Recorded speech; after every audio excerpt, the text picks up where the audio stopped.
She yanked Jen by the hair with a snarl that belonged to my childhood, and in that instant between her scream and Jen's gasp, I knew the woman who gave me life would now lose her place in it. The police station smelled faintly of bleach and old coffee. That night the fluorescent lights made the waiting area feel colder, like a hospital corridor. I sat on a cracked plastic chair, my hands still trembling, a police officer's voice droning somewhere about statements and paperwork. Jen sat next to me, hunched forward with an ice pack pressed to her scalp. A few strands of her dark hair clung to the melting plastic. She blinked steadily, lips pursed, as if focusing on breathing. Her hands, usually so sure when turning pages or cooking or holding mine, shook almost imperceptibly. "I'm sorry," I whispered, because the words felt absurd on my tongue. "Sorry for my family. Sorry for the room we were in. Sorry for the woman I had loved and now feared." Jen squeezed my fingers and didn't speak. Somewhere down the hall a door buzzed and slammed. My heart kept pounding the way it had when I pried my mother's hands from Jen's head and pushed her out of our house. A detective sat across from us, his tie askew, a legal pad on his knee. "You said she grabbed her by the hair and struck her?" he repeated, making sure he had our account. I nodded.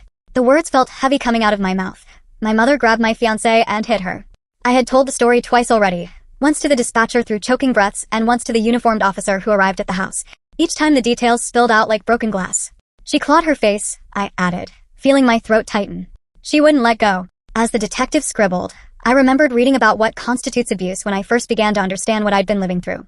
Government websites describe domestic violence as a pattern of behavior used to gain power and control over another, listing examples like hitting, slapping, shoving, and hair pulling. Seeing those words months before had both validated and unnerved me. Tonight they clanged in my head as a clinical echo of what had just happened in our living room. Even Jen's doctor, when we stopped at urgent care on the way to the station, had asked in gentle, professional tones whether the assault had involved pulling or grabbing. To them it was a category. To me it was my mother's nails digging into the woman I loved. He set down his pen. "We'll be forwarding this to the prosecutor," he said. "It's up to them to decide about charges." "I don't want to be involved," Jen whispered, her voice hoarse. I don't want to press anything." "It doesn't work that way," the detective said without malice. "Only the prosecutor can decide to drop a case, with the judge's approval. The victim's wishes alone don't determine whether a case goes forward." The words hung in the air. My mother's face flashed before me, red with rage, spittle at the corner of her mouth, a sound like a wounded animal coming from somewhere deep in her chest. I thought of the calls she'd make once she realized the police had been involved, how she'd accuse me of betrayal. I thought of the years my sisters and I had spent walking on eggshells, the threats we'd weathered, the times we'd tried to keep the peace. Now the decision was, mercifully, out of our hands. As we left the station in the early morning hours, the sky just beginning to blush at the horizon, I thought back to the beginning of this year-long unraveling, the night I met Jen in a bar, and the quiet hope I allowed myself to feel for the first time in years. The memory shimmered now like a mirage. 2 Octobers ago, I stood at the entrance of a narrow bar, damp leaves clinging to my boots. It had been raining all day. The bar was half empty, a hole in the wall where the bartender greeted regulars by name, and the jukebox still took dollar bills. My plan had been to sit alone with a beer and a notebook, maybe scribble some of the thoughts I'd been avoiding since moving back home. Instead, I walked into Jen's laugh. It cut through the low hum of the room, rich, unrestrained, startling in its warmth. She was seated at the far end with a friend, her profile illuminated by a neon sign advertising a brand of whiskey neither of us would ever drink. Her dark hair framed her face, and when she turned to toss her head back at something her friend said, her eyes caught mine and lingered for a moment longer than necessary. There was confidence there and curiosity, but also something soft, like the edges of a worn book. I am not the sort to walk up to strangers. Years of shrinking myself around my family had trained me to be small in the world. But something about that laugh and the way she held my gaze made me square my shoulders and approach. I ordered a drink, took the stool beside her, and made a comment about the rain. She smiled, wide and genuine. "It makes the city honest," she said. "All the dirt shows." We talked for hours. She told me she worked in nonprofit law, representing immigrants and refugees. Her family had been first-generation Colombian and had faced their own share of displacement. She'd stayed in the city after law school, drawn to its messy beauty. I told her I'd spent the last 5 years away, first in Seattle, then Portland, doing graphic design freelance work and trying to outrun my past. I'd come back because my youngest sister had had a baby, and I'd realized how much of life I was missing by hiding across the state. She asked about my family and I hesitated, then gave her a version that skimmed the surface. Complicated, conservative, loud. "They don't know I'm out," I admitted after my second drink, "and I might never tell them." She nodded, not with pity but understanding. Jen had come out to her parents at 18. They'd cried, prayed, then hugged her, and never mentioned it again. We both laughed at the way families could be both supportive and avoidant at once. As the night wore on, the bar filled with other people's stories, but in the bubble of our conversation there was a sense of ease I hadn't felt around anyone in years. At closing time, rain still pouring, we stood under the awning. She insisted I take her number. "I want to know how your parents react when you finally tell them about me," she teased. I blushed and told her I wasn't sure there would ever be a them. She squeezed my hand. Either way, call me, she said, her eyes soft. We'll figure it out. I drove home with the bar's warm glow still under my skin. The cold apartment I'd been renting suddenly felt less oppressive. For the next few days, I replayed our conversation in my head like a favorite song. When I finally texted her, she responded within minutes.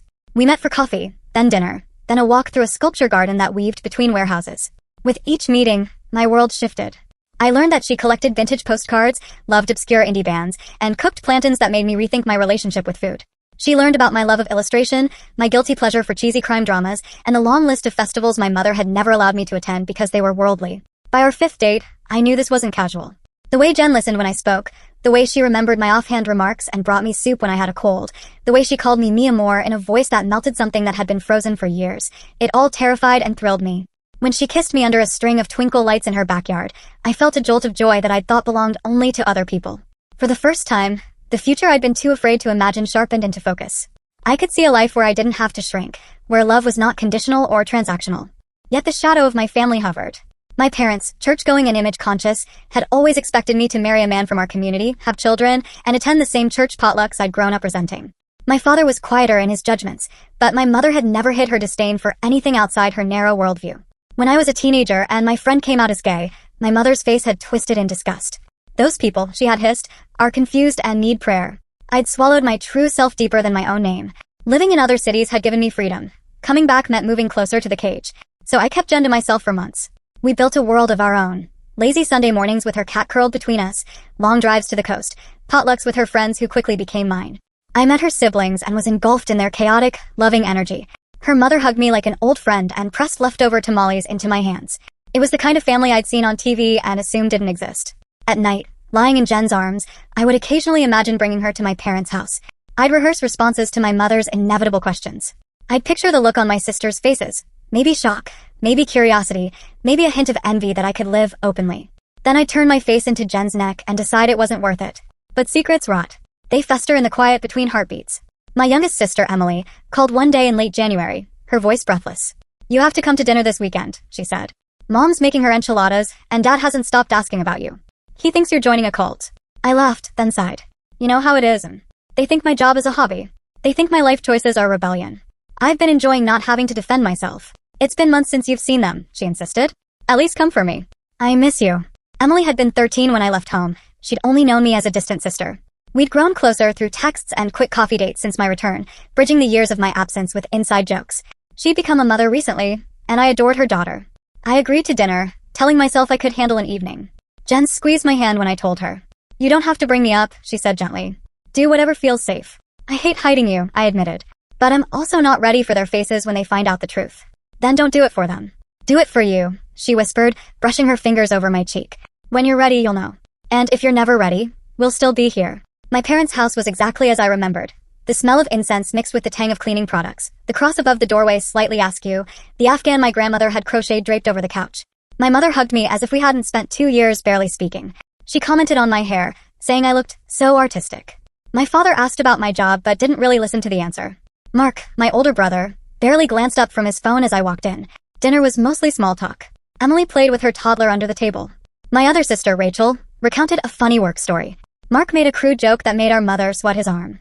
It almost felt normal.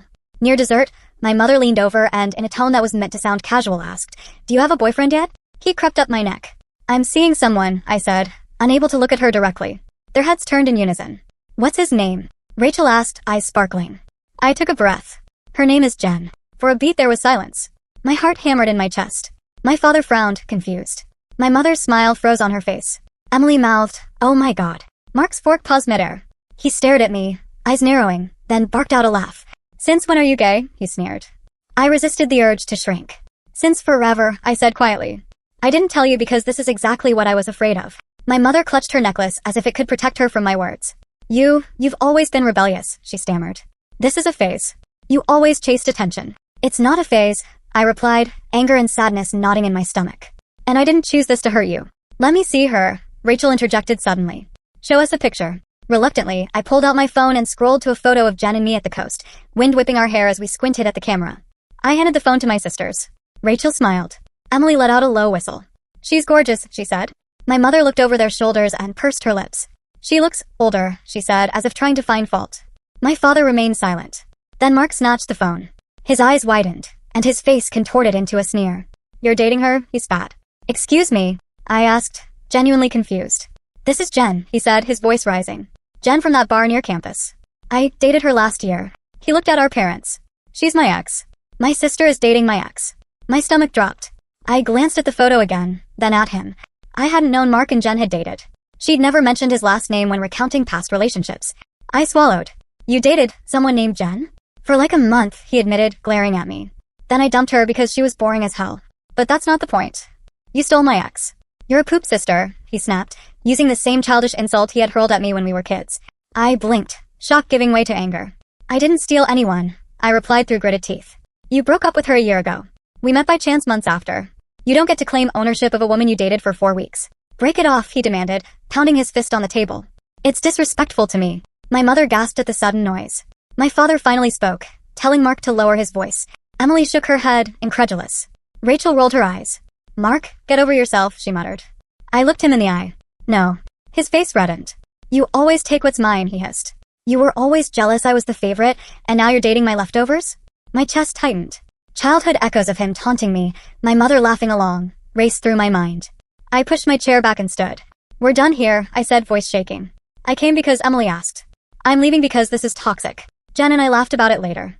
He dated me for 4 weeks and calls me his leftovers, she said, offended and amused. He dumped me because I didn't want to smoke weed in his car and skip my LSAT prep to watch him play video games. Her eyes darkened. He said he never wanted to settle down. And you know what? He was right. I never wanted to settle down with him. We sat on the floor of her living room, our backs against the couch. She held my hand as I recounted the dinner in detail, each microaggression from my mother, every eye roll from my father. Jen listened quietly, occasionally squeezing my fingers. She told me about her brief fling with Mark, how he was charming and funny at first, then dismissive and bored once the novelty of dating a smart woman wore off. He ghosted me after 4 weeks, she said with a shrug. It hurt then, but looking back, thank God. Are you okay that he's my brother? I asked. Does it weird you out? She shook her head. No. People date all the time. It's not like I was ever in love with him.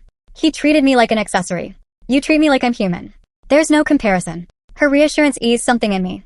But Mark's outburst had planted a seed of dread. Over the next few months, he oscillated between ignoring me and sending me passive-aggressive texts. Still with my ex? One read. Hope she doesn't get bored. I responded once, telling him to grow up, then blocked him. Our family group chat fizzled into silence.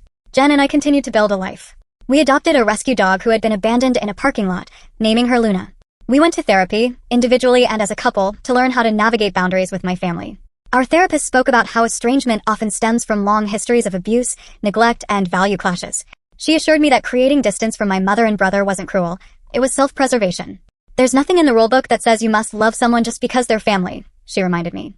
By spring, I knew I wanted to spend the rest of my life with Jen. Her kindness, her determination, the way she danced with my niece in the kitchen and wrote sticky notes of encouragement before my client meetings, she made me better. I began searching for rings. I decided to propose on her birthday, surrounded by her closest friends and family. I invited my sisters and, against my better judgment, my parents. I didn't invite Mark. The memory of him slamming his fist on the table still made my jaw clench. We rented a private room at Jen's favorite restaurant, a place with exposed brick walls and strings of fairy lights. The chef prepared a tasting menu that paired Colombian flavors with local ingredients. Jen's mother toasted to her daughter's kindness and ambition.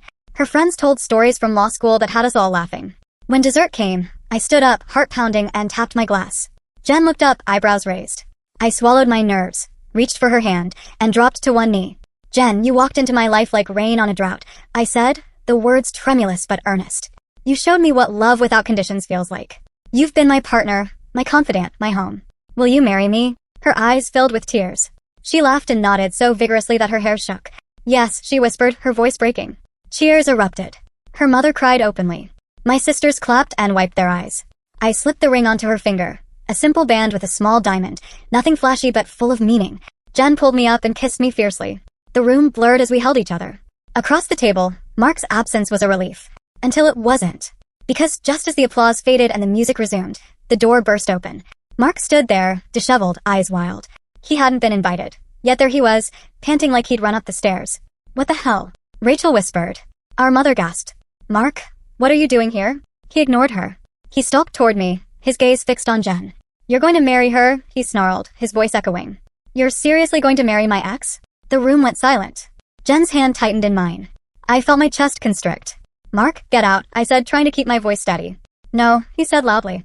I have something to say. He climbed on a chair, swayed slightly, then raised his glass of water.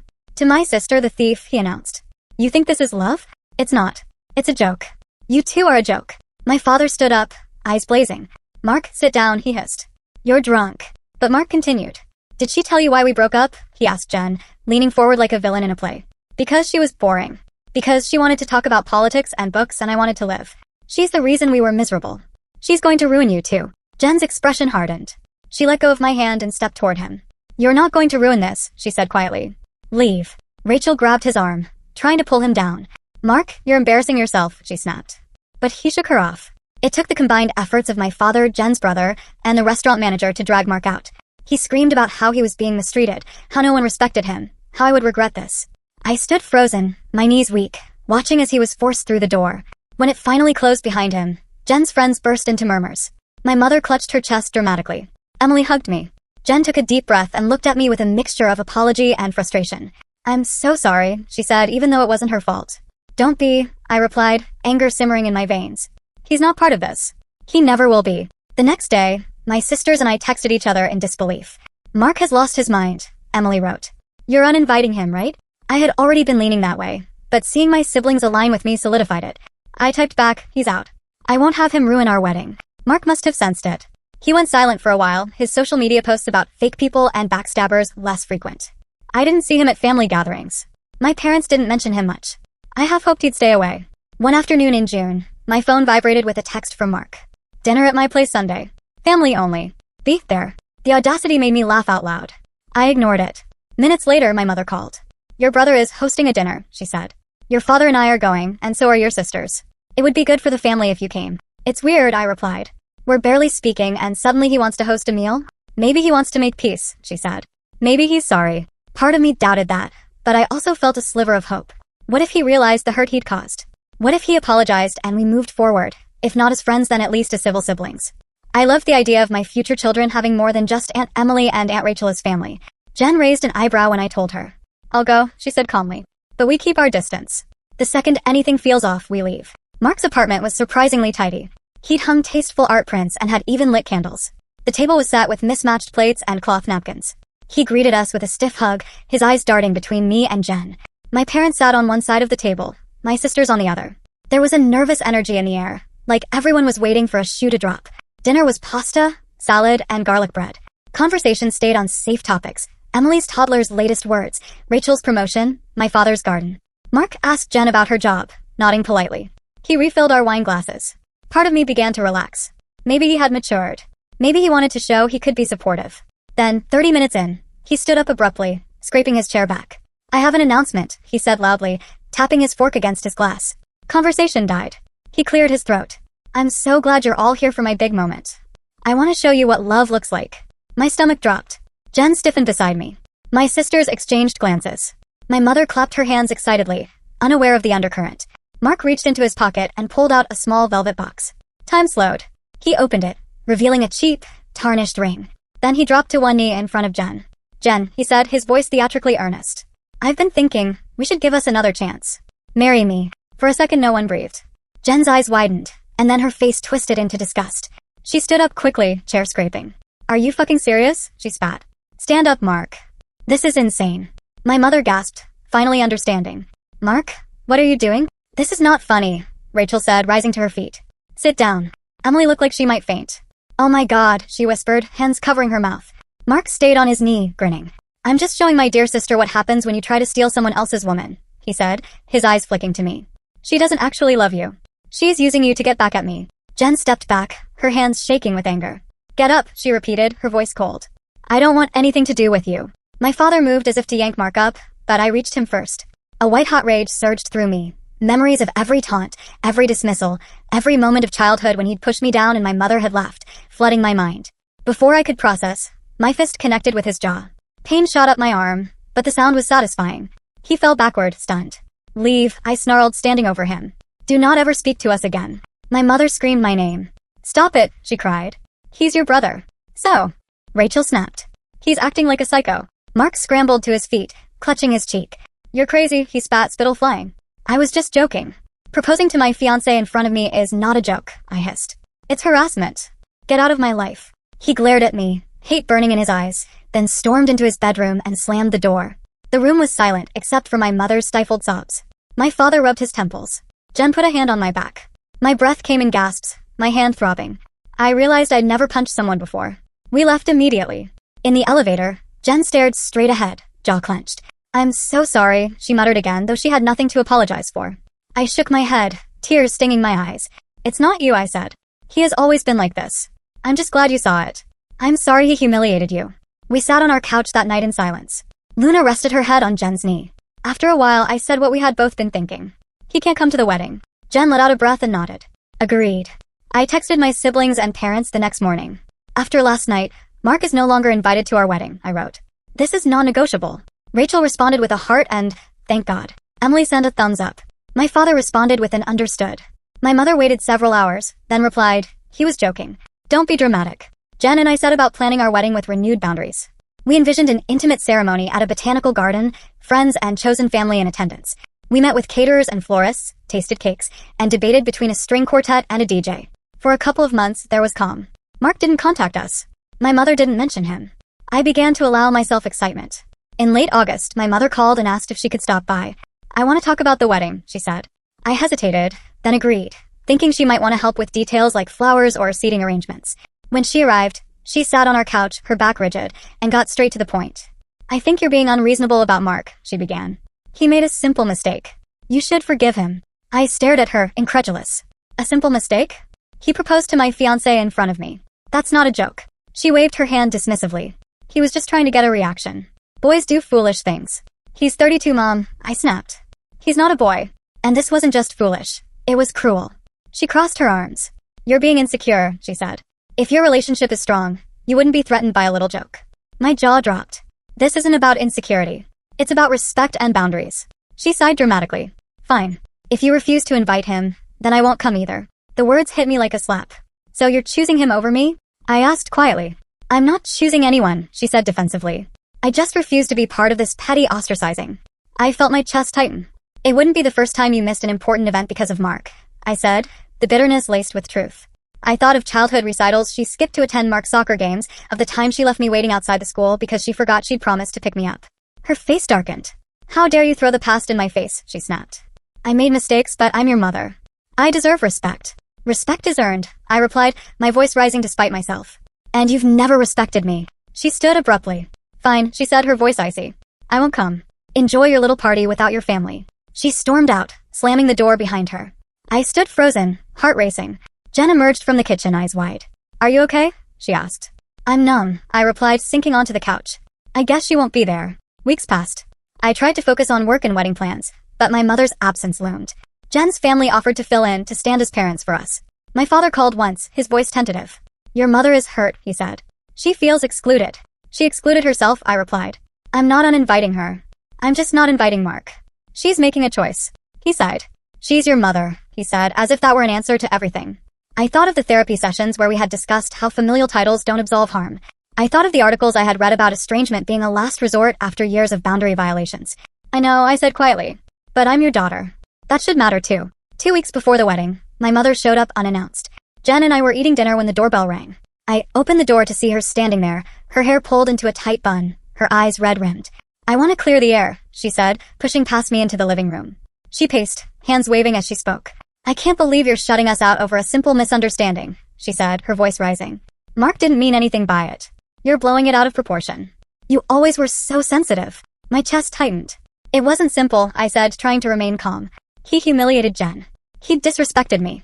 This is the last straw after years of him being cruel. Jen stood up, ready to leave the room. She hated conflict, especially with my family. Maybe I should. No, stay, my mother snapped, turning on her. This is about you too.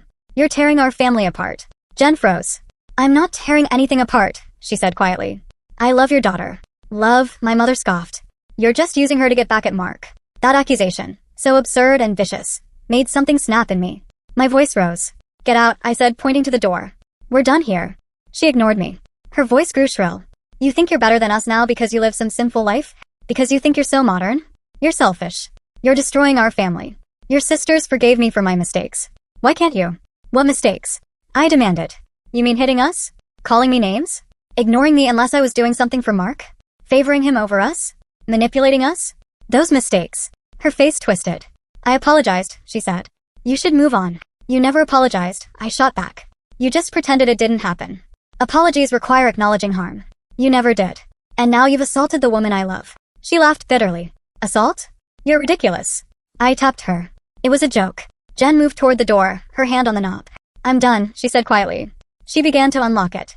My mother lunged toward her, her hand grabbing a fistful of Jen's hair, yanking her backward.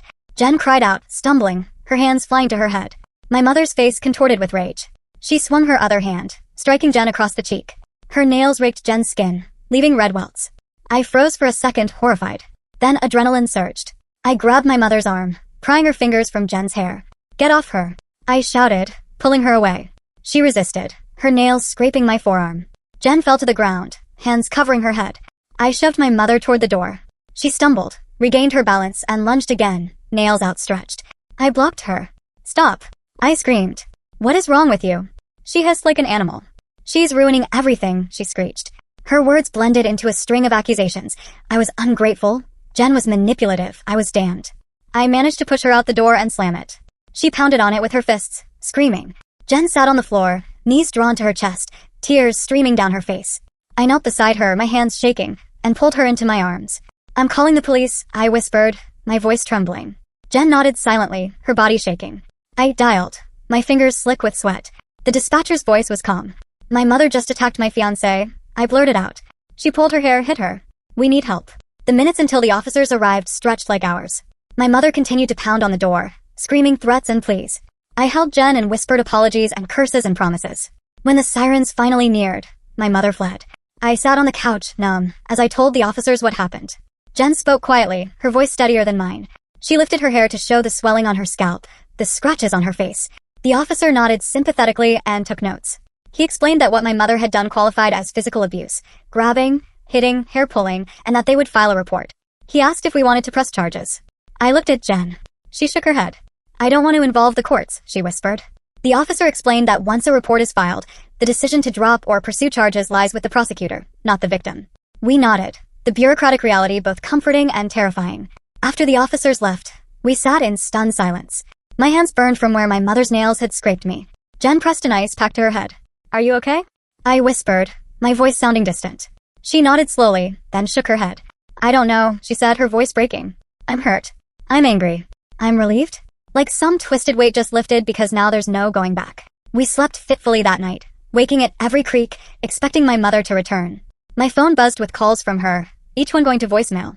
She left messages that alternated between wailing apologies and venomous threats. She blamed me for calling the police, for embarrassing her, for choosing Jen over my blood. You're an awful daughter, she sobbed in one message. You're trying to ruin my life. The next morning, I sent her a text. Do not contact us again. You laid hands on Jen. There is no coming back. If the prosecutor moves forward, it's out of my hands. Goodbye. I blocked her number. I felt hollow and light at the same time. Days later, as I left my office, my mother cornered me in the parking lot. Her hair was unbrushed, her eyes wild. You're going to get me arrested, she screeched, grabbing my arm. Tell them to drop the charges. My heart raced. I pulled my arm back. I can't, I said, my voice trembling. It's not up to me. The prosecutor decides. You shouldn't have hit Jen if you didn't want trouble. She slapped her hand against her thigh in frustration. It was a misunderstanding, she cried. You always exaggerate. Why are you punishing me? Your sisters forgave me for my mistakes. Why can't you? Because you keep making new ones, I said quietly. Because you never took responsibility. Because you hurt the person I love. Because I've been protecting myself since I was 12 and I'm tired. She stared at me, anger giving way to something like disbelief. You're ungrateful, she whispered. After everything I did for you. I thought of the dinners she cooked, the birthday parties she organized. I also thought of the nights she slapped me for backtalk, the time she called me a failure, the way she laughed when Mark threw my toys out the window. I thought of the hours I spent hiding in the closet as she raged. You did what you were supposed to do, I said softly. You fed me and housed me. But you also hurt me. And now I'm choosing not to let you hurt me or Jen anymore. She opened her mouth to argue, then closed it. Tears welled in her eyes. Please, she whispered, her voice breaking. Don't do this. I don't know how to live without my children. You should have thought of that before you chose violence, I replied, my own eyes stinging. I hope you get help. But I won't be part of it. She backed away, her shoulders slumped. You're killing me, she muttered. I'll never forgive you. I've been living with that feeling for years, I thought but didn't say. Instead, I turned and walked to my car. My hands shook as I unlocked the door. I sat inside for a moment, breathing, feeling both shattered and strangely free. We got married on a crisp September afternoon. The botanical garden hummed with life. Bees flitted between dahlias, and golden leaves crunched underfoot. Jen's mother walked her down the aisle, her arm linked with her daughter's. My father walked me part way, then stopped, handing me off to Rachel and Emily, who completed the journey. It was unconventional and perfect. Our friends stood under an arbor of ivy and wisteria, their faces beaming. We read vows we'd written separately, but that seemed to echo each other. Promises of partnership, respect, laughter, and the freedom to be fully ourselves. We cried. We laughed. We kissed as our guests cheered. During the reception, I looked out at the tables. Jen's cousins danced salsa near the DJ. My niece chased Luna, who wore a tiny bow tie. My father sat at a table with tears in his eyes, watching us with a mixture of pride and sorrow. My mother was not there. Neither was Mark. A pang shot through me, not of regret, but of grief for the family I wished existed. Estrangement, I had learned, doesn't erase love. It just contains it in a safer box. It was like grief, heavy and private. Yet as I looked at the woman who was now my wife, radiant in the setting sun, I knew the choices we'd made were right. In the months after the wedding, there were quiet days and loud ones. Therapy continued. I had nightmares about my mother bursting into rooms, but they lessened. Jen's bruises faded, though a faint scar remained near her hairline. Sometimes I caught her fingering it absent-mindedly, a reminder of the line we'd drawn. Mark sent a letter once. No apology, just a rant about me destroying the family. I threw it away unread. My sisters and I grew closer. Emily confided that she and her husband were considering moving out of state to put distance between them and our parents. Rachel started going to therapy herself, acknowledging for the first time the impact of our upbringing. We supported each other, building a sibling relationship that wasn't defined by our parents' chaos. I read more about estrangement, curious about the experiences of others who had cut off family. Articles talked about how abuse, neglect, and boundary violations often lead adult children to distance themselves. They said that estrangement is rarely impulsive and usually follows years of attempts to set boundaries. They noted that LGBTQ people are especially vulnerable to value-based estrangement, something that resonated with me. In a survey, more than half of people reported parental alienation in their families. Reading these statistics didn't make the grief disappear, but it reframed it as part of a larger narrative, one where survival sometimes looks like distance. 2 years later, I ran into my mother at the grocery store. I hadn't seen her since the parking lot. She looked older, her hair more gray. For a second, we simply stared at each other, carts frozen. A kale leaf fell onto the floor between us. We both reached to pick it up and laughed involuntarily. The sound surprised me. She straightened and opened her mouth, as if to speak, then hesitated. I nodded once, an acknowledgement of the history between us and the life we now lived apart. She nodded back. Then we both turned and continued down different aisles. I walked to my car with my heart pounding. In the driver's seat, I allowed myself to cry. I cried for the little girl who had craved her mother's praise and rarely received it. I cried for the teenager who had hidden her true self. I cried for the adult who had finally chosen to protect herself and the woman she loved. And I cried for my mother, who had been taught a version of love that suffocated her children and, perhaps, herself. My tears weren't forgiveness, not yet. But they were a release, a letting go of the expectation that the past could have been different. That night, Jen and I took Luna for a walk by the river. Leaves skittered across the path. The sunset painted the water orange and pink. Jen squeezed my hand. "You're quiet," she said. "I saw my mom today," I replied. We didn't speak. Jen looked at me, her eyes searching. "How do you feel?" I thought for a moment, listening to the water lap against the shore. "Sad," I admitted. "And relieved. And grateful. For you, for Emily and Rachel, for this life we've built." She smiled softly. "Me too," she said. We walked on, the sound of our footsteps mingling with the river's whisper. The future was, as always, uncertain. But in that moment, the path ahead felt wide and open, free of the shadows that had once defined it. The grief remained, but it no longer consumed me. It existed alongside love, like the dark spaces between stars, making the light all the brighter. As we approached our house, Jen leaned closer and kissed my temple. "Home," she whispered. I squeezed her hand in agreement. Home, I thought, had nothing to do with blood and everything to do with the people who choose you, who respect you, who hold you when your world is crumbling and dance with you when it's rebuilt. Home was here, under this sky, with this woman. And as painful as it had been to get here, I knew, without doubt, that I had made the right choice.